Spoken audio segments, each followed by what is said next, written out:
chú các tuan không tin đâu có thiên năng ấy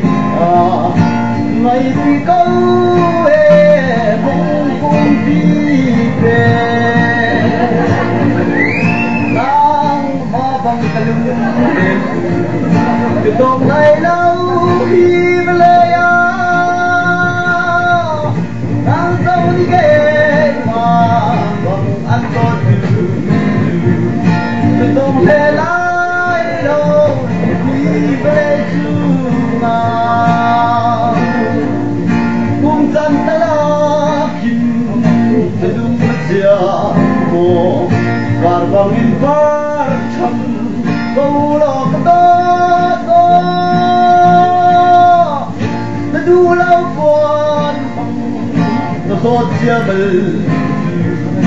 arbang cái vai tôn tai tu cùng nang hoa bằng cái lưng mềm từ tông này